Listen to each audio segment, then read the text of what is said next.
This is Naked at Night with Lance and JD and Channing and Rick and Mark. And you might be watching us on Twitch or YouTube or frickin' Twitter. And feel free we're trying to tweak the show to keep you sticking around and to grab some new viewers. If you have comments about what you like and what you think sucks ass, just let us know. And, maybe we'll address it. I guess I want to start with Shohei Ohtani, who turned in the most perfect baseball performance, I get maybe in the history of baseball. He struck out 10 people in 10 scoreless innings and hit a home run in each of his 3 at-bats, making him maybe the greatest baseball player in the history of the game. So that led to my question for each of us. What are you the best in the world at? And Lance doesn't want to do this. He says it's too braggy. But I'm kind of Tiger Woods of taking ridiculous high-end IQ tests. I've taken about 40 of these IQ tests that, measure IQs up to 190, 200, and I've gotten the world's highest score on about 30 of them. Now, Lance doesn't want to brag, but Lance is one of the greatest Renaissance-style painters in the world. And JD is one of the early founders of Tejano music, right? All right. Channing, you got a thing? Well, I have a couple of tricks up my sleeve. I love performing. I love dancing. I love singing. And I love doing this, modeling. But yeah, I have many hats. Thank you. Oh, I've got another hat. I have maybe caught more fake IDs used by underage people in bars than anybody else. I've caught 6,000 of them. I had a 25-year bouncer career, and then I caught another 6,000 kids who just snuck in through the and so. But anyway, Lance wants me to say something super high IQ because I try to not say stuff that is baffling, because the physicist Richard Feynman says, can't teach your shit to other people, you don't really understand it.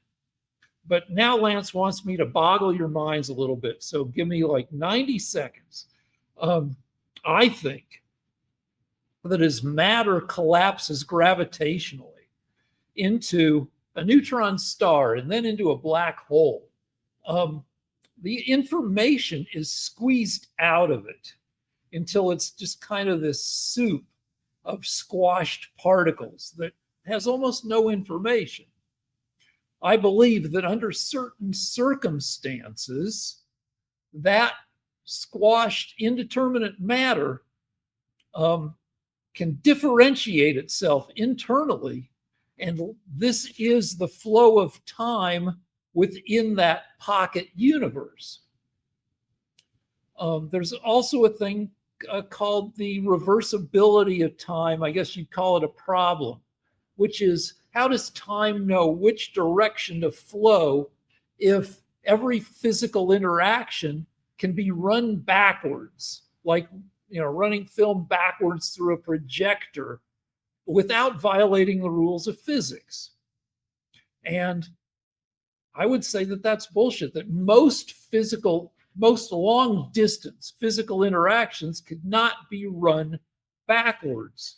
That once a photon escapes from the surface of a star, it is incredibly likely that it will keep traveling across the whole frickin' universe,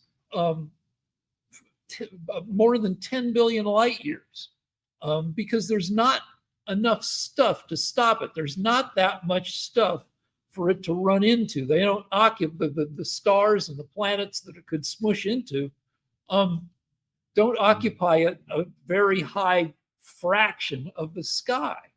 And as photons travel and neutrinos travel across 10 billion light years, they lose a ton of energy to the curvature of space, and that is not reversible. Also, I believe that is a negentropic interaction, that loss of energy to the curvature of space actually increases the net amount of information in space. So there's a principle that says in a closed system, entropy can only exist. But I don't think that applies to the entire universe. I think the amount of information can increase, which implies that entropy decreases. All right, is that boggling enough, Lance? What? Yeah, all right. So as we... Well, I mean, to be fair, a lot of people were writing comments about this saying, yeah, he claims to have a high IQ, but I don't think he's that smart. And so we had to give you some bona fides. All right, here, let me do this. No, you did it. No, let me do one more thing, because it goes with a story about the show. But I said, Rick, can you say something that's hard for regular people to understand? And don't use a lot of jargon. And I don't think he did. And it didn't involve math that people can't. Well, here's one that involves math and boner. No, but what I'm saying but is no, let me tell my math and boner story. You can't do the math while you're talking. So that's good. All right. I think you all right, one more thing though. Let's do so in 8th grade, I was terrible at PE. All right. And so that's a surprise. And it's not really. And the coach would sit me on the bleachers and I'd watch. I was supposed to watch everybody else play sports and maybe learn by watching. But I didn't watch the boys play sports because I was horny, and I watched the girls on the other side of the gym doing their sports in their little PE outfits. But this was bad because I would get a little 8th grade boner. And if the coach called me off the bleachers, I couldn't get out there with a boner. So to stop having a boner, I would do math in my head to try to make it go away. And so I did powers of 2, like 512, 1024, 2048, 4096, 8192, 1638, 84. And I got it. I did math up to 2 to the 30th. So there you go. Math plus boner. All right. 1048576. You have proven yourself worthy. All right. All right. What else do we have here? Well, we had, no, we'll leave. Okay, so you didn't want to talk about this because you don't really know a lot about George Santos. No. But yesterday, or the day before yesterday, before the No Kings rallies across the U.S., George Santos was this huge fraudster and liar who got kicked out of Congress for lying about everything. And for fraud, he got sentenced to 7 years, 3 months in prison. And Trump, after he spent 3 months in prison, pardoned or commuted George Santos's sentence, saying, he's kind of a rogue, but the Democrats have plenty of rogues, and at least George Santos is a loyal Republican, and let him loose. And I question the timing because this is a kingly, imperialistic thing to do to show his power. He let this felon who'd scammed people out of hundreds of thousands of dollars out of prison, and the commutation of his sentence also got him out of repaying people $600,000. So the victims are out of luck if they want to get any money back now. Now, I don't know. In situations like this, where somebody gets sent to prison for ripping people off, I don't know if people really do ever get any money back. If somebody's in prison and they've spent all the money on crazy shit, I'm not sure if those victims get paid back anyway. But in George Santos's case, they're definitely not getting any money back because Trump let him go. Lance? All right. Well, I don't know anything about it. And frankly, I don't know anything about it because I didn't think it was that interesting or important. And the reason is that in order to speak knowledgeably about it, I'd have to know all the particulars of the case. I'd have to know his side, and I'd have to know who the judge was, because if he's a Democrat judge, he would just put any Republican in prison for any reason. Yeah, but it was a trial by jury. Well, same if there are juries in New York that will convict a Republican for, they tried to put Trump in prison for 400 years for things that Letitia James is now being accused of, who is the prosecutor that prosecuted. So I don't find these types of things very interesting because they're imprecise. All right. So, but if you They go, don't prove anything. if you go on Wikipedia, I don't want to go on Wikipedia because it's communist. all right. So if you go on, Wikipedia hold on.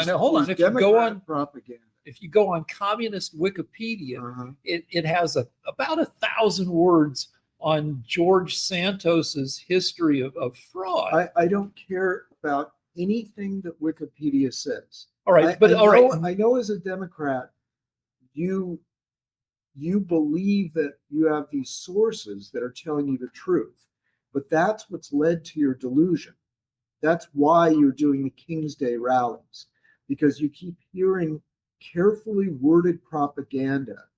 By the way, do you know it was actually shown in the paperwork that since Trump took over, they found that there's links between Wikipedia and the Biden intelligence departments. Okay, but I didn't just check the Santos. Like Hold on. If you were going to brainwash a population, what would you do?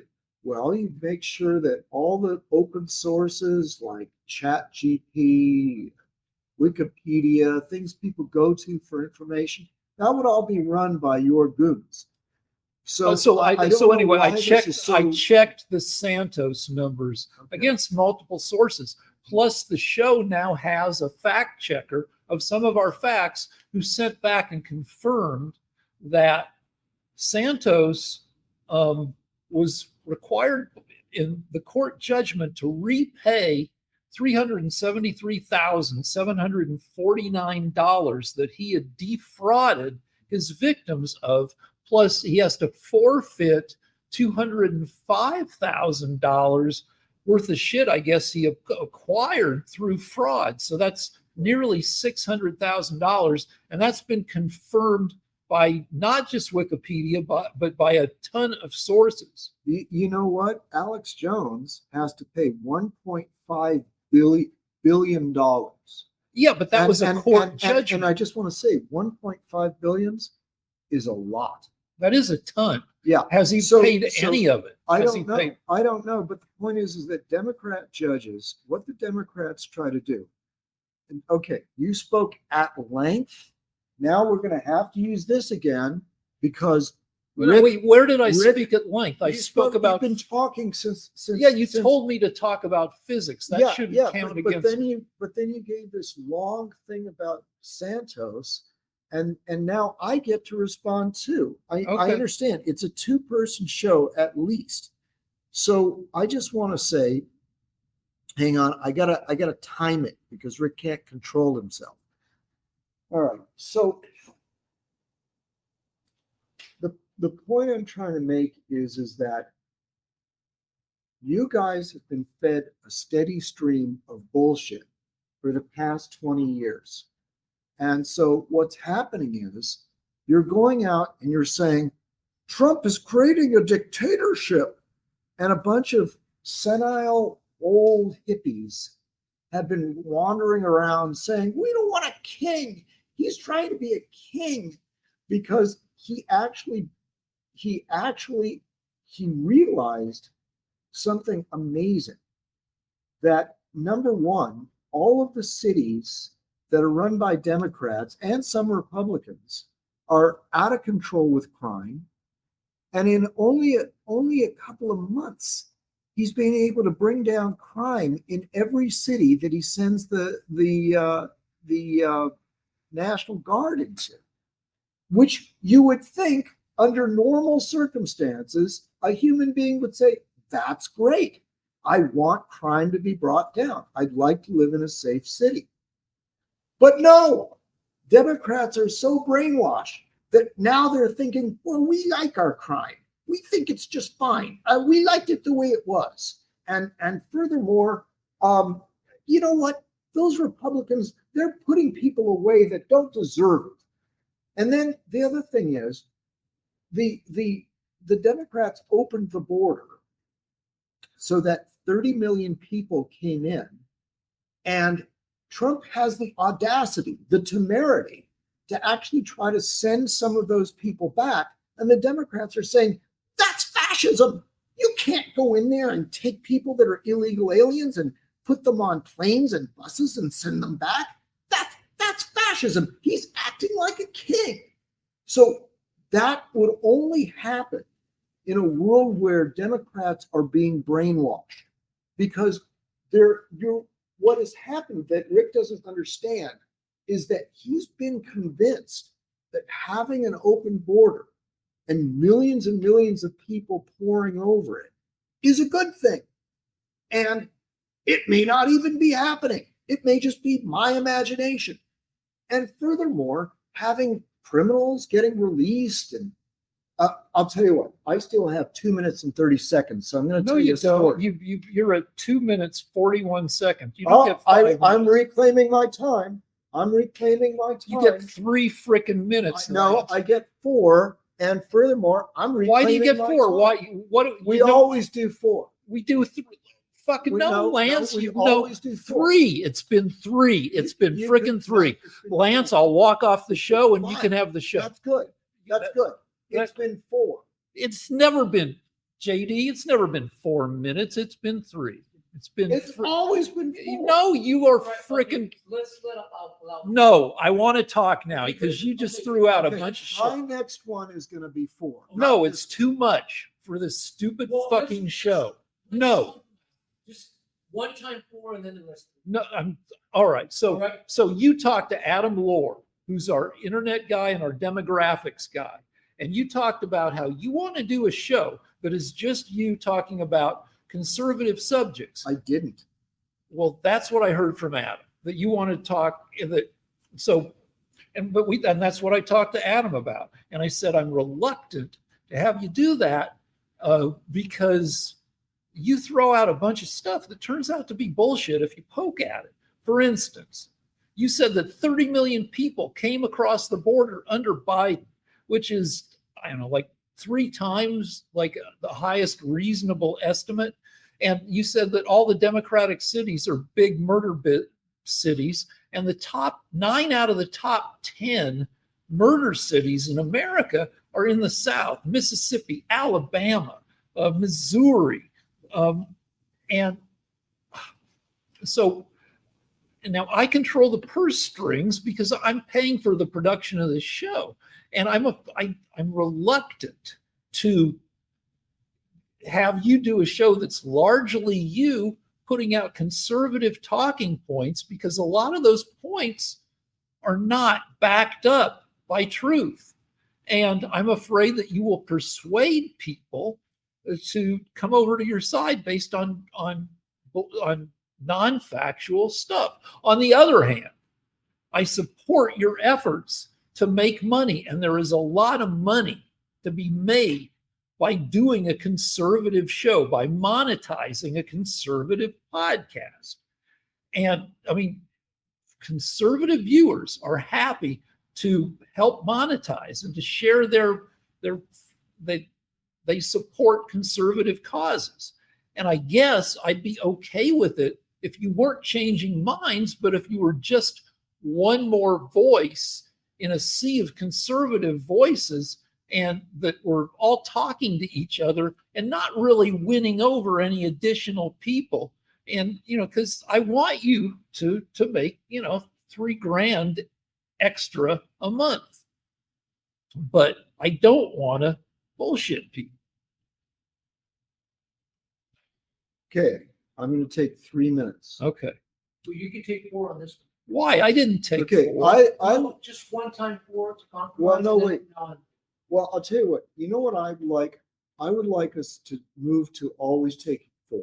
It's too much. 3:30. Okay. Fine. Okay. 3:30. All right. So First of all, I'm not interested in having my own show. That was not my idea. That was Adam, our producers. We have an editor named Adam Lohr. And Adam Lohr suggested that I have my own show for the reasons just given. That was his idea. It's not my idea. So I don't even think I'm qualified. There's so many better people than me at this sort of thing. Are you taking a break? Yeah. Are you okay So- with all our yelling back and forth? I mean, obviously, it's not the most comfortable thing, but you know, it's your show. So Yeah, but y'all you want to can- call bullshit on any I of want our y'all to bullshit? keep Wait, your wait, viewers. All right, no, you can have all your time. I got 43 seconds. That's fine, but But I think she should be able 43. to. Not on my time. Not on my time. She can have 3 minutes on somebody on her own time. Not my time. I think it should be at least 12. I don't want you to lose viewers. I'm giving you an honest opinion of, you know, this going back and forth might lose people. So being mindful. All right, I'm reclaiming my time. So, so the problem is that ever since we've been having these discussions, no matter what number I throw out, if I say it's 10 million, Rick says that's too high. If I say it's 20 million, he says that's too high. The number of illegal aliens is now under the Department of Homeland Security, okay? And the Border Patrol. And we can look that up. And there are two figures. There's the number of illegal aliens that came in under Biden and the number that were already here. Before we started the show 7 years ago, there were 13 million. Since Biden took office, there's a low estimate of 10 million and a higher estimate of 20. Okay? So that's what, now, if you go to the Border Patrol and the Department of Homeland Security, you can find that the truth is somewhere between 20 and 30 million. And they will have better numbers than I do right now, but it shouldn't matter. Let me explain why. Somehow in your mind, you imagine that if I don't give exactly the right number, and you don't know it either, that it's okay that Biden let the border open, that bringing in 10 million people minimum was fine. And the reason I know you think it was fine is because you voted for it. So under normal circumstances, a person that says they care about illegal aliens or having a safe, secure border would vote for the candidate that was willing to do that.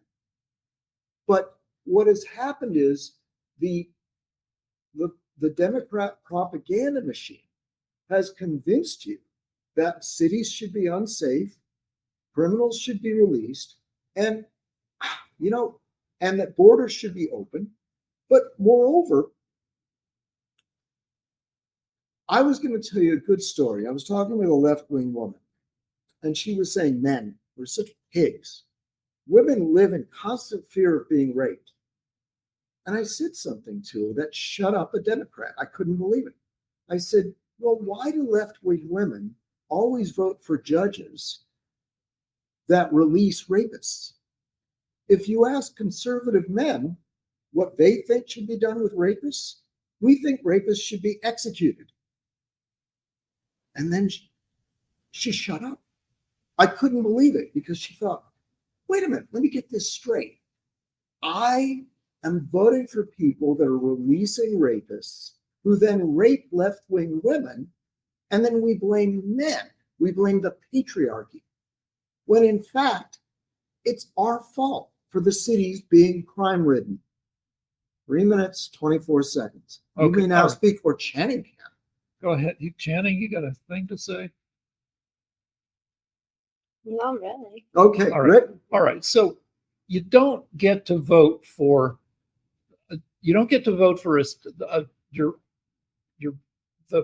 package. You don't get to vote for a preferred policy in every case, right? You get to vote for one of two candidates. That's the way American politics is set up. You either vote for one of the two major candidates or you waste your vote voting for some fringy lunatic. So yeah, I'm not a fan of wide open borders. And yeah, I will give you that maybe 10 million people came in under Biden, not the 30 million you implied, which would be close to 10% of the US's population, which is ridiculous.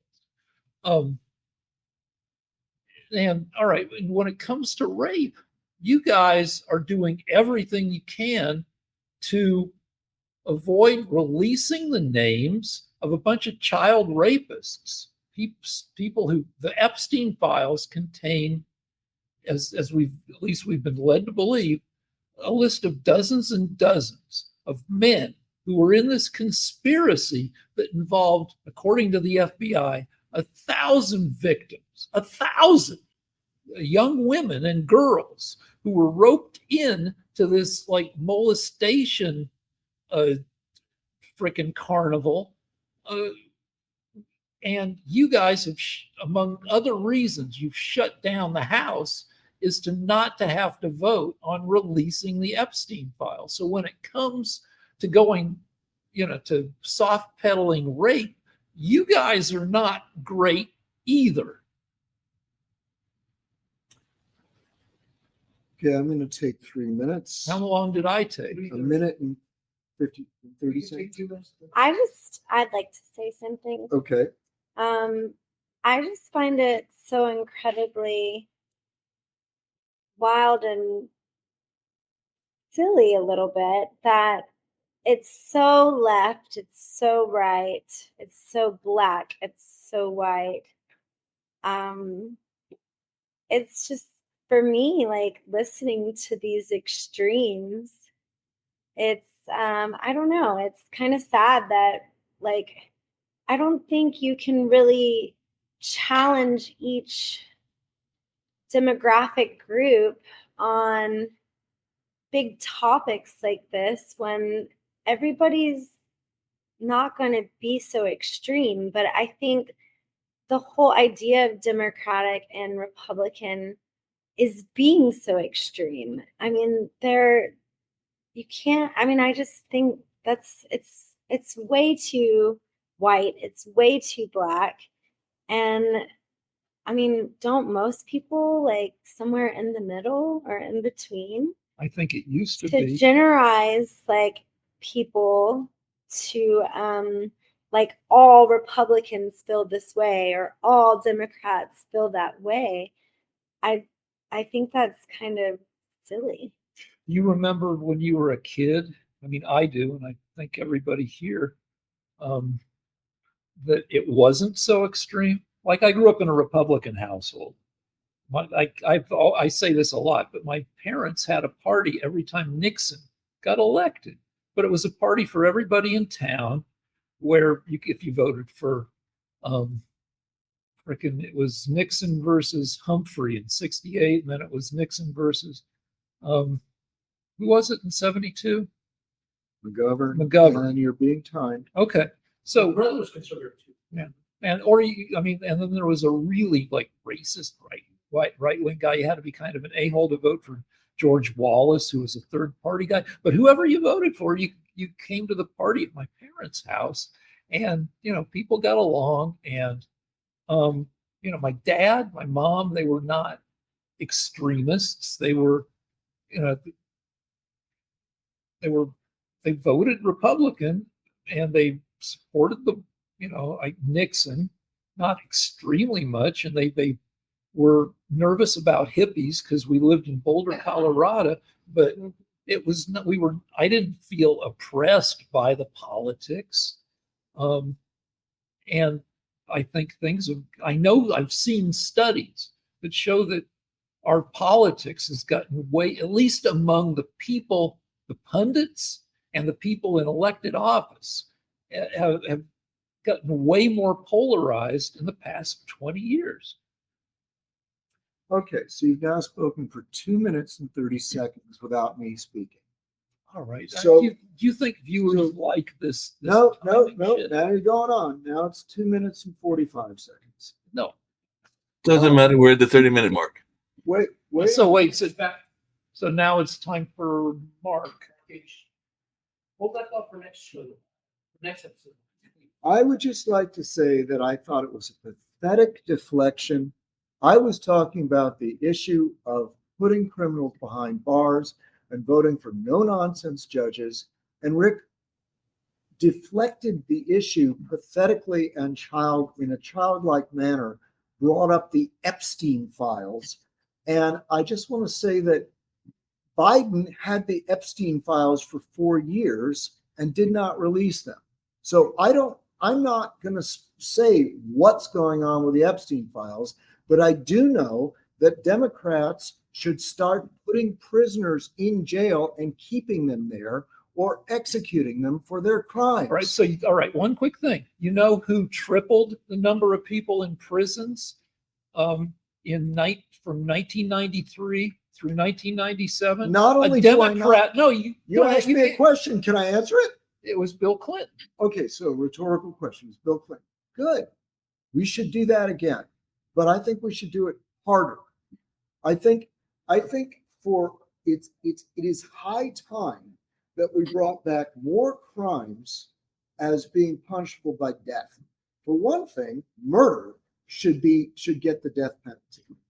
Rape should get the death penalty. Child molestation should get the death penalty. That's who I vote for. So the U.S. has more people in prison than any other country, including India and China, that have 4 times our population. We're the world. So anyway, Mark, Yeah, go ahead. I got 2 quick questions for y'all, and it's actually somewhat related to what y'all were talking about on this particular episode and everything. One of them, I kind of tipped my hand earlier and said I was going to ask this question. So I wanted to know, since y'all referenced it, and I did go to one and everything.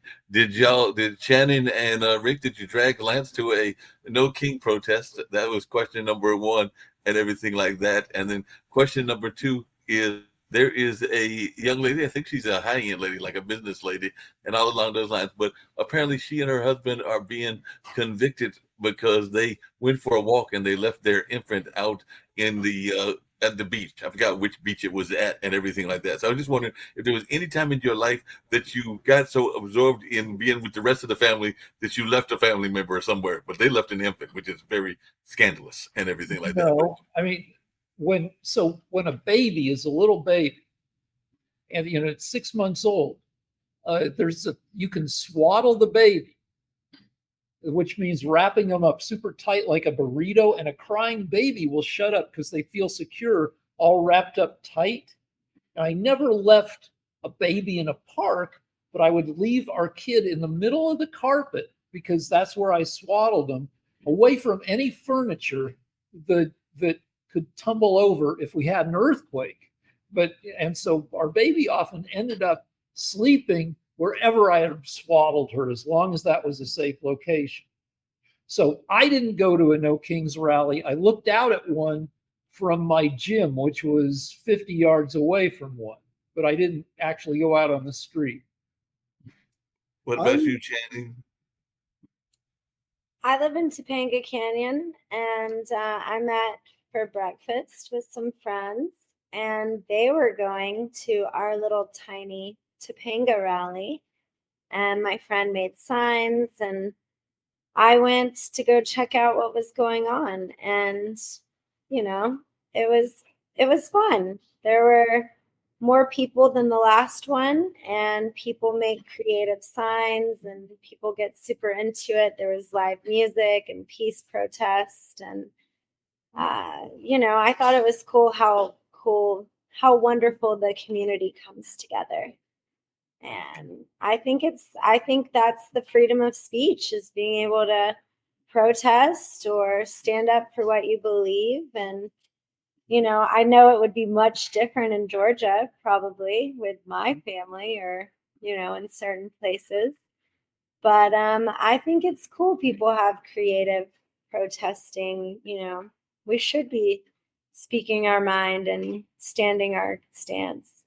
Yeah. So I enjoyed the creativity, and there was live music, and it's cool to see a community, put something together. Do you think the People show up. protests across the country accomplished anything? My friend was there. She was showing me other cities on, online, like I guess on Instagram or wherever they were broadcasting it. I thought it was kind of cool. I mean, I think people are entitled to how they feel, and I think there's a lot of things I agree with. And then there's a lot of things that, I don't personally care for Mr. Trump. So maybe his ego is what is exhausting. And some of the things he talks about, I can see where he can be a man that runs, the country like a business. But there are other things that I don't trust him energetically on, and where my personal background would stand. Thank you. And now music, right? Well, we didn't hear from Lance. Lance?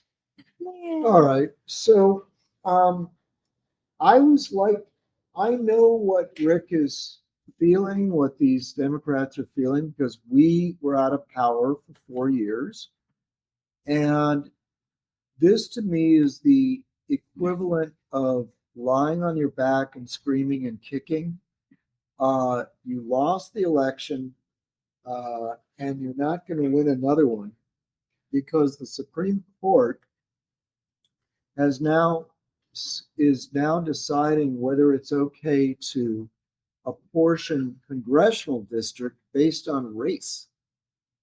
And the Democrats have managed to get 20 seats in Congress by gerrymandering and apportioning congressional districts so that minorities that are deprived or oppressed could get better representation in Congress. Well, that's going to be found to be unconstitutional. So I think it's funny that they're having these rallies, because I remember how sad it was not to be able to get my way, but it's going to get a lot worse for Democrats. We may have seen the end of the Democrat Party, and so get ready for a lot more rallies, Rick. Let's listen to JD. All right. Let's take So Marco, Okay. It is. how you doing, Mark? I'm feeling good. Ready for your amazing song. By the way, I need to say that I did see listeners that came in as they were talking, so we can all say hello. Greta Dawson. Greta Dawson was watching on Instagram, so everybody say hello to G Dawson. I think it's G Dawes 25. So Greta Gee, Dawson. Brother Dawson. Yeah.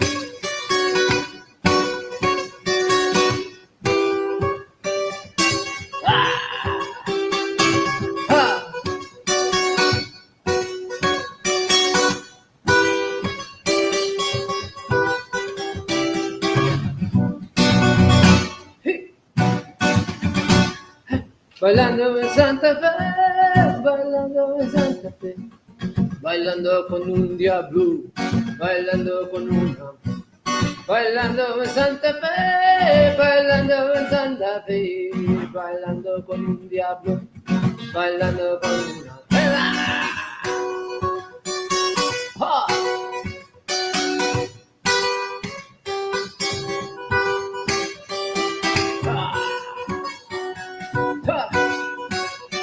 Échale.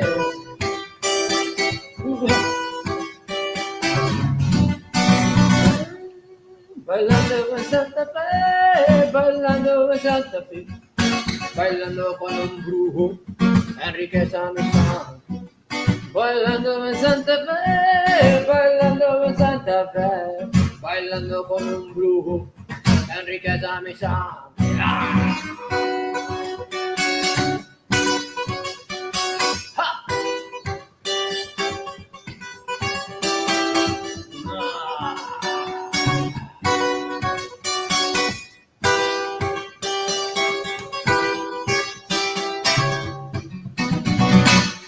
Bailando en Santa Fe, bailando en Santa Fe, bailando con figuras, curando con Santa. Bailando en Santa Fe, bailando en Santa Fe, curando con víboras, curando con Santa Fe.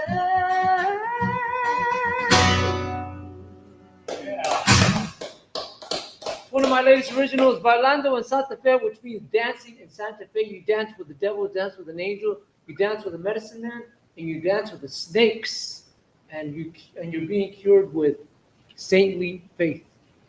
Bam! All right, stick around for the next episode. Bam, bam, bam. Thank you, ma'am.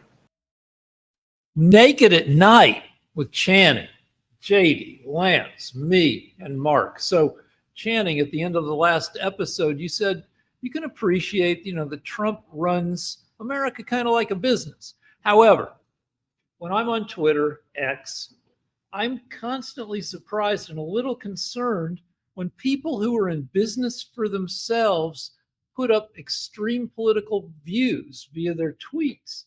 Because, if you're a realtor why would you want to scare away 40% of your clients by saying, MAGAs are assholes or libtards are assholes? It seems, I don't know, counterproductive. And I worry about, I'm unemployed, so I don't have a boss that I might piss off with my tweets, but I want to get a book deal at some point, and I worry that I'm hurting my chances. And when it comes to that, Trump had a reaction. He posted on Truth Social, which is his version of X, an AI-generated video, his reaction to the No Kings rallies. And the first shot shows Trump piloting a fighter jet, and he's wearing a crown. The next shot shows the fighter jet from behind, and pieces of shit are flying out of the jet, turds.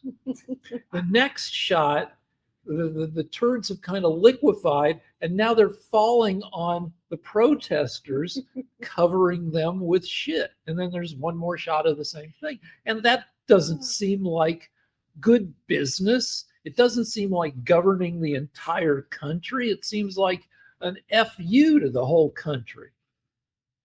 You were a comedian. Would you find it funny being all biased aside? I mean, I find it less funny than, and you can defend Trump by saying, oh, he's just joking and stuff, but this is from a president. He's the 47th president. No previous president. Not everybody had access to AI, but, Lincoln did not commission a political cartoonist to show him shitting on the Confederacy. And so, it makes me more sad than amused. It's a little bit. He had bombs raining from it. Yeah, but he was. What would you prefer? Shit, this type of humor? All right, we were in the middle of the Civil War that killed a higher percentage of Americans than any other war. Around 750,000 Americans died in the war when our population was 30 million or so. So 1 American in 40 died in the Civil War. But did he start it? Not really. The South seceded. The South, tried to invade the North. The North tried to fight them back and preserve the Union. I'm Southern, watch out. Okay. Okay. So, I mean, it's like we were all there. But right? even so, even in the middle of our bloodiest war, Lincoln did not release drawings of him making dookies on our enemies who are really our brothers. So, all right, I think it's time for me to step in. Step on. I did see the video, and Democrats hate Trump because this is the Trump's not presidential argument. And I think that he's going to go down in history as one of the top 3 or 4 best presidents ever. And part of the reason is that he's not He has a sense of humor. And I don't think it's particularly funny, but what I think is funny is that the president is funny. That the president actually thinks that there are funny things. Like the other day, he was joking about giving Tomahawk missiles to Zelensky, so that Zelensky could threaten all of the cities and industrial production in Russia. And he said, yeah, I asked Putin about it. Putin didn't think it was a good idea. And then Putin suggested to Zelensky, or suggested to Trump, that there be a bridge built, a tunnel or something between Alaska and Siberia. And Trump said, yeah, I mentioned it to Zelensky. Zelensky, what do you think? And Zelensky said, no. That's cheating. And Zelensky said he didn't think it was a good idea. Now, the point I'm trying to make is that Trump's strength is that he just says stuff. He's not guarded in his speaking. And it took a long time for the American people to catch up with him, because what he was doing, they can see my beautiful profile. Yeah, sure. They can see my profile. All right. So what's happening is we have a president that speaks his mind. Now, you may think that making dumb jokes is not presidential, but this is the first time in my lifetime that I pretty much think I know what the president really believes. And I know what he thinks is funny. And he will tell you what he thinks of foreign leaders. And even in the midst of negotiations, he will say what's on everybody's mind. And it's true that there are little secrets I believe he's keeping from Putin, because he doesn't want Putin to know his negotiating bottom line. You have to keep certain things secret. But I find it really, really refreshing to have somebody as president that is not guarded, who I feel like is having normal conversations with people. For example, I think Obama was the biggest liar who ever occupied the White House. I think he was guarded, sneaky, that to this day, 99% of the American people have no idea what Obama was thinking. Every joke was carefully planned, if there were any jokes at all. And it led to a sort of a dark period. All of our politicians, being as guarded and secretive and sneaky as they've been, have led to a period of ignorance, and now I'm stopping. All right. So I don't think Trump will go down in history as one of the 3 or 4 best presidents. Since he was first elected in 2017, there have been 5 surveys, national surveys of presidential historians. Maybe half of them, maybe 60% of them liberal, maybe 25% of them moderate, maybe 15% conservative. In 2 of those surveys, Trump, and they were all taken, 2 of those surveys taken before the disastrous 2020, where the country shut down under COVID. 2 of those surveys ranked Trump the worst president in history. The other 3 surveys ranked him 2nd worst, 3rd worst, 4th worst. There hasn't been one of these surveys in the past year and a half, and I don't think there will be, because they're conducted by universities, and I think universities are now shit scared that Trump will come after them if they release a survey that shows that historians think he's crap. Now, Trump jokes, but Trump can't laugh at himself. It's well known that Trump decided to run for president as vengeance for Obama and Seth Meyers making fun of him at, I think, the 2014 White House Correspondents' Dinner. They tore him up. They roasted him, and he swore vengeance. And he swore to get elected and to undo everything Obama had done. And now he won't even come to the White House Correspondents' Dinner. He doesn't want to hear jokes about himself. So he does joke, but he doesn't have a great sense of humor. I don't know. I would like to chime in. Okay. I personally don't like the guy because of the things he has said publicly. I do think that there should be a precedence or there should be some kind of bar that we should set for the people in charge and running our country. But I also think that he has a very fun time stirring the pot. I think he likes to play the bad guy. I think sometimes he likes to get a rise out of people. He really, like, before he was ever president, even in like the cameos he made in TV and film, and some of the characters he played on TV, and like with his show, like you're fired. There's a face he's playing, a character, a role. And sometimes he can be a very great candidate and advocate for business and taking care of things in whatever light. And then sometimes I think he likes to play the villain. He likes to play the bad guy or the boss and the ego. And there's a lot of characters and faces that he's showing. And maybe that's what is different in our society and our world, living in interesting times. It's definitely more now than ever a division, I feel. And I think he enjoys like being that role and that character and that face in society right now. It's an attention thing.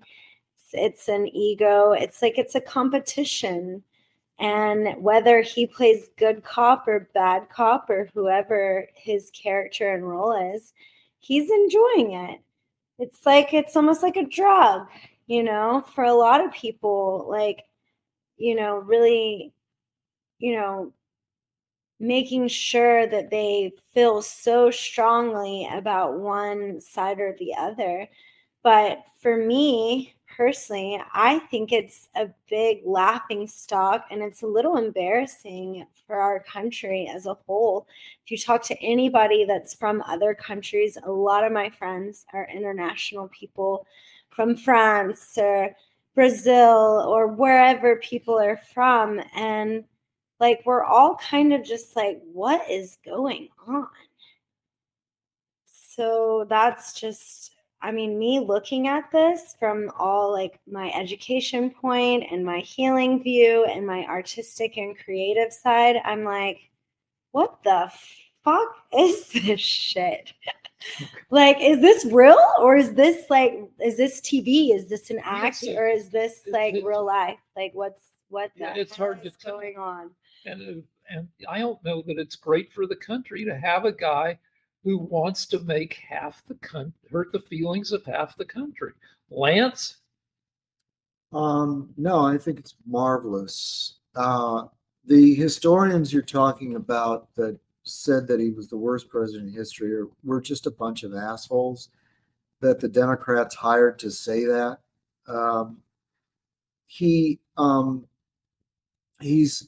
He's brought peace to 8 countries. To 8 wars were going on that he's either created a ceasefire or solved completely. He destroyed ISIS in his first term. Russia didn't invade any countries like they did under Obama. Obama allowed ISIS to take over Iraq. Trump destroyed it. Trump destroyed the Iranian nuclear program. Inflation is down to a little less than 3%, depending on the month. Under Biden, it was 9%. He has started to reduce federal spending for the first time in decades. We're starting to fire off. We're starting to fire off bureaucrats that we don't need. He's trying to develop nuclear power. He's trying to sell off national land. He's since he took control over various cities, the crime rate has gone down in Washington, D.C. It's about 20% what it was before he took over. So I think he's a great man. I think he's laughing at his critics, and they deserve to be laughed at because they're fools. If you can't see that that things are improving, if you're so blinded by propaganda and Trump derangement syndrome, then it doesn't matter if he jokes or not. And I will say one other thing that's very important. He is acting like a man that has been arrested, had a mugshot taken, been found guilty, liable for for $400 billion. Million. No, billion. They No, wanted $400 million. Okay, Million. all right, million. Fine. They wanted to put him in jail for 400 years. He was actually up to be put in jail for 400 years until he took office. And he's talking like a man that was had 2 assassination attempts. He had his ear shot by a guy that came a quarter inch away from murdering him, a Democrat. And so I really think that he doesn't care what Rick and the Democrats think.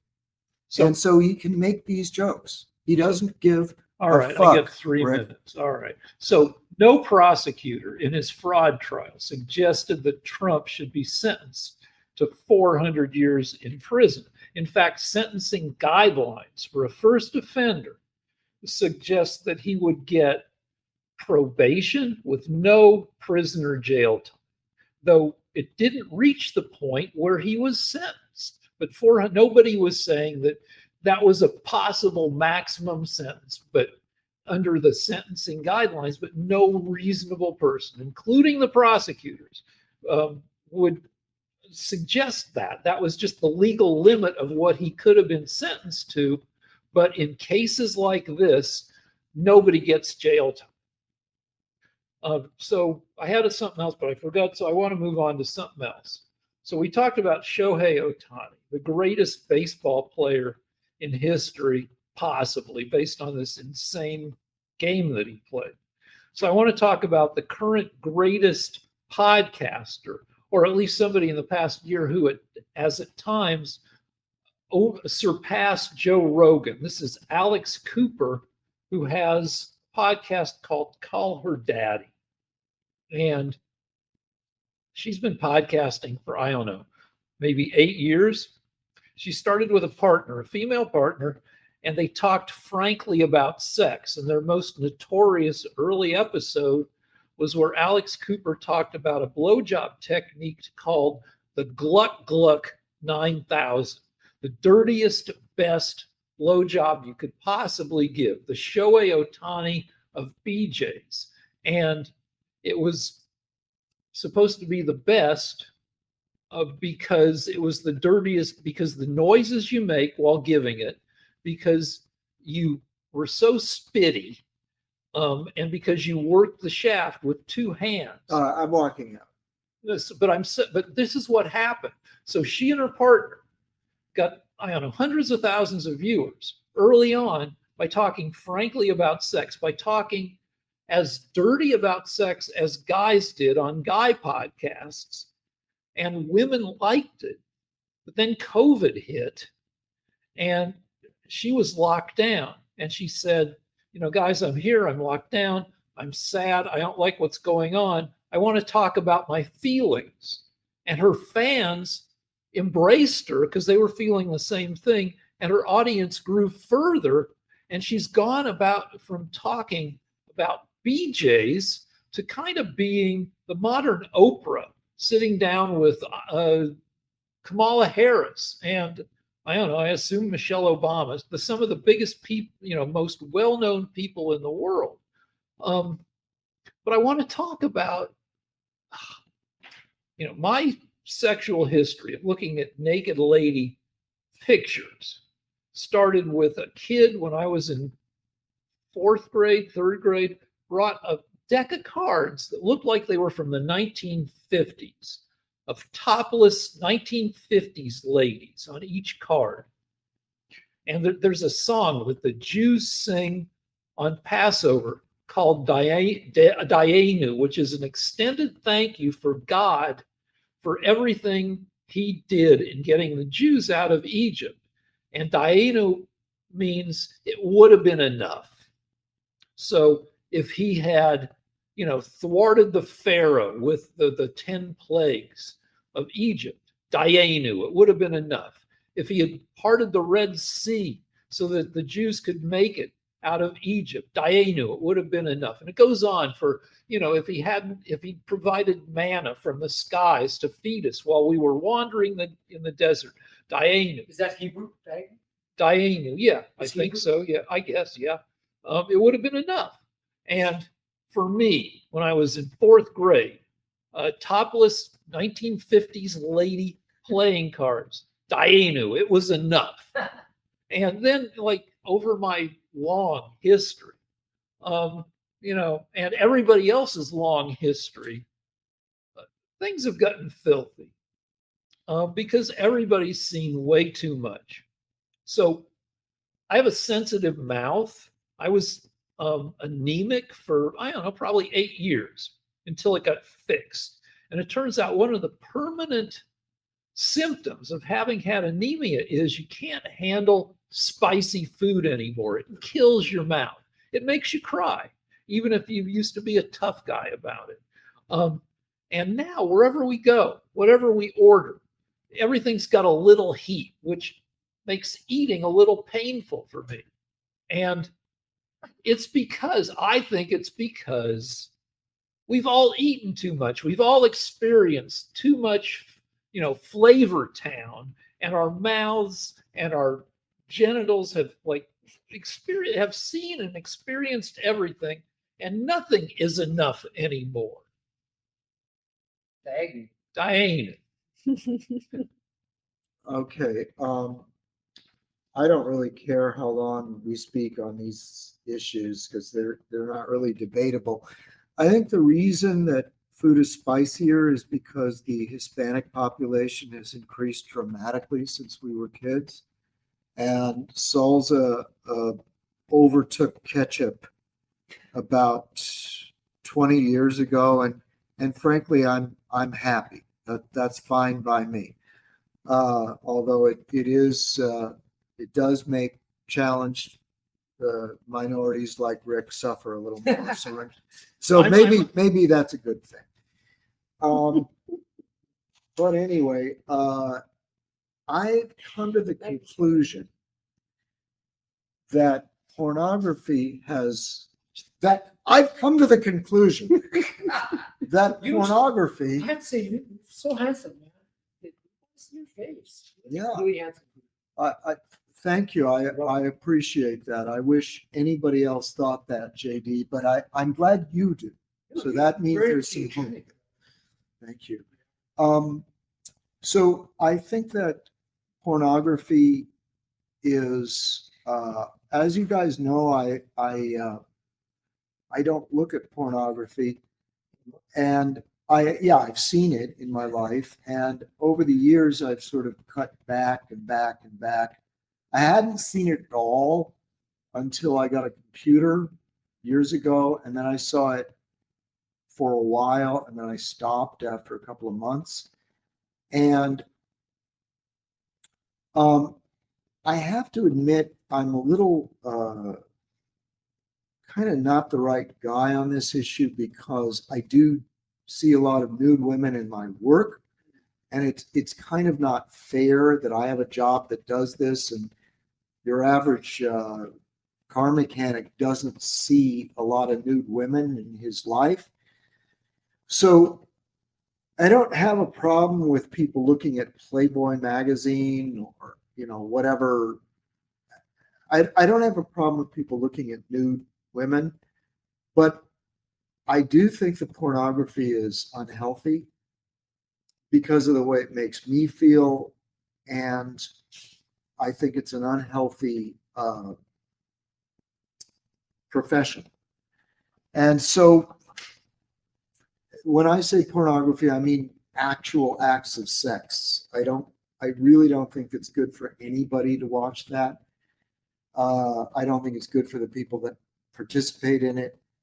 Now, I've even gotten to the point recently where I've decided I'm not even that good with pictures of nude women because they're right on the computer with other pictures, and it just sort of always slides into regular sex. And I also think that even looking at pictures of nude women is not making me happy, even though I don't think it's particularly immoral. So I've cut it out completely, and I feel fine. It hasn't affected my sex drive. It hasn't diminished me in any way. In fact, knowing that I'm not going to be taking any time looking at pictures of nude women is kind of fine. That's something I didn't really need. All right. So, and then I'll ask Channing about a thing. But first, I got to say that I'm not, old school porn seemed to be very unhealthy in the way it treated women. That, Linda Lovelace was abused by her, Chuck Trainer, who went on to abuse, I forget the name of, but anyway, it seemed to be like there were a lot of guys forcing women to do stuff they didn't want to do. Now I'm not so sure it's that situation. OnlyFans, which is mostly not people having sex. It's mostly sexy pictures without the sex, I think. But it has 1.1 million people are selling their photos and I guess videos to subscribers, which is, so it's facilitating a lot of small business people. 1.1 million is roughly the same number as there are doctors in the US and more than we have cops. We've only got 900,000 cops in the US. And yeah, porn is corrosive. People used to play the video game Tetris. Okay, give me 1 sec, and then we're going to ask Channing a thing, and then Mark. And if you played Tetris for like half an hour, 45 minutes, when you walked away from the game, you'd still see falling squares because it kind of programmed your brain to look at everything in terms of falling squares. And porn does the same thing. If you look at porn for a half hour or an hour, when you walk away from it, you have to remind yourself, no, not every person you see on the street is valued just because they're a sex thing. And yeah, so it's corrosive that way. Now, my question for Channing, sex aside, do you feel like in the world that there is just too much of everything, too much stimulation in food, in entertainment, in pervasive messaging from social media? Is it all just too much? I mean, I definitely watch way less TV than I used to. Now I still enjoy turning on something I stream, but I will have to say that a lot of these streaming companies, especially Netflix, I hope I can use We can use names and Yeah, everything. yeah. I feel like there's a lot of exposure to violence or, cussing and violence, and it doesn't bother me because I think people should have freedom of whatever. But I will say that there are more violence, there is more death talk, there is like stuff that's, and because I do healing work, your mind and what we focus on and what we participate in, what we watch, what we listen to, what we are a part of is definitely a big influence on how we think, how we feel, how we are in society. So there's a lot of that extreme stuff going on. As far as being a female and growing up before porn really became a thing online, before you could just have pocket sex on your phone or whatever. My thoughts on that is it is kind of strange. And I will say, as a single, sexually active person in the dating field, there are people that you meet, might have great vibes and feel, all these amazing feelings. But a gentleman that you date that has learned all of his maybe sexual experiences from porn, it's not realistic. And there's a lot of awkward, weird moments with some of my potential suitors because you can tell what activates them, you can tell what turns them on or what they are engaged in by cues of that kind of nature. Something, I'm a model, I do nude modeling, I'm a very open-minded human, and I believe that I should be able to go to hot springs and I should be able to be nude and it not be sexualized. And I understand where, like we're wired differently as men and women. And going back to the conversations with the woman that became popular because of sex talk, I think it's important that we talk about these things and normalize sex, because from the 1950s and those times, like I just think a lot of people weren't allowed to freely talk about sex openly. And now that we can, it's really this revolution and movement. However, I think there is a fine line to like things that make, you could tell Lance got uncomfortable with the blowjob talk, like certain things that I would find humorizing, or a lot of audience want to be engaged in this stuff because of the topics. But I will say, like, there is a line, and like I feel like in society we don't have those lines anymore, and it, especially if children are on computers and online, then how easy accessible it is, and like how that affects the people in general. Yeah, I It remember. used to not be like that. And Mark will get to you in one second, but I remember the ladder of that I ascended as a kid, where it started with topless lady playing cards, and I didn't see hardcore stuff for years after that. I do wonder what it does to kids today, where if they accidentally go to the wrong website, they're gonna like. I was so pissed when I found out that my parents had sex in third grade. I yelled at them. I was like, "Guys are disgusting," and like, anyway, that's such a lost time. So, Mark.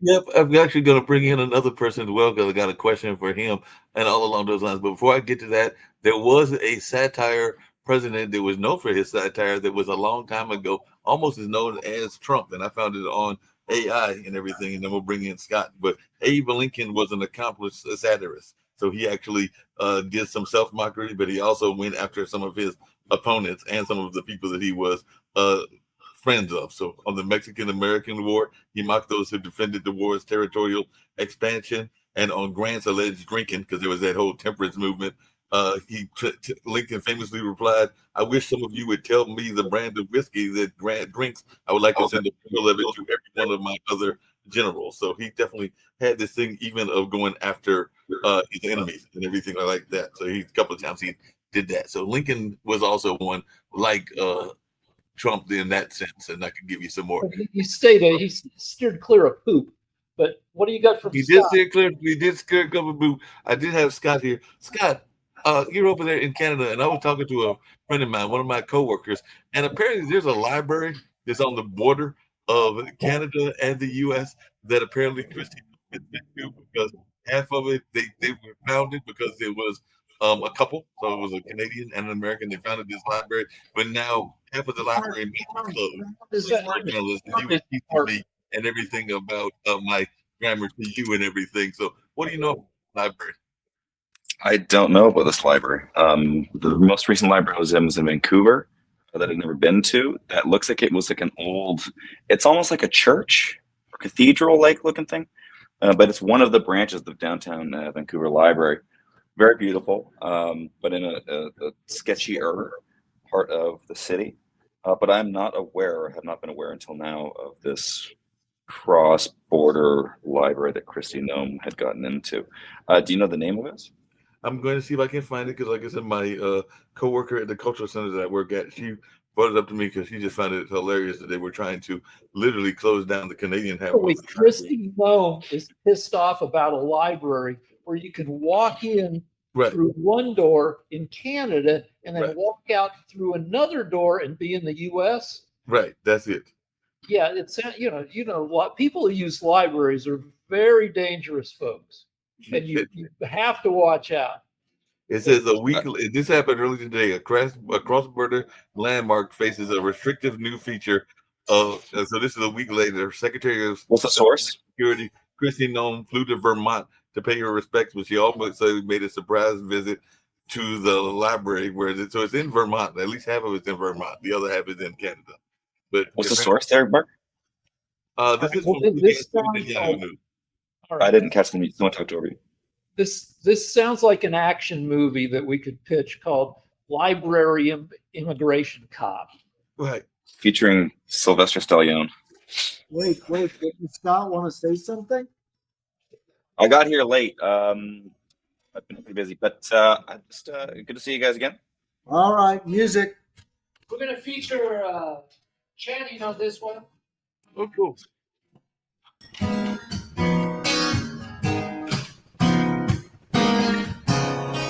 Vamos a pegar, vamos a quebrar, vamos a pegar la piñata, vamos a buchar, vamos a empujar, vamos a buchar por la dura.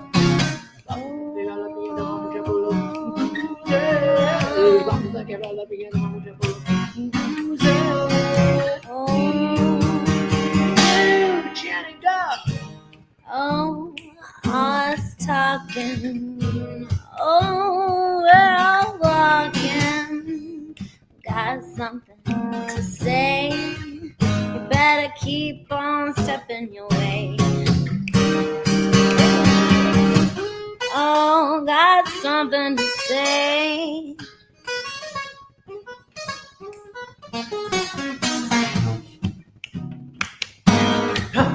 Hey,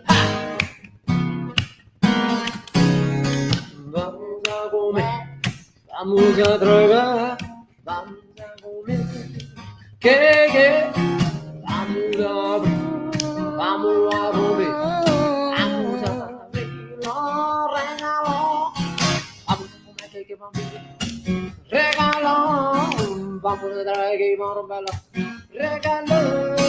people on the left, on the right, better keep on moving, better keep on grooving, baby. Go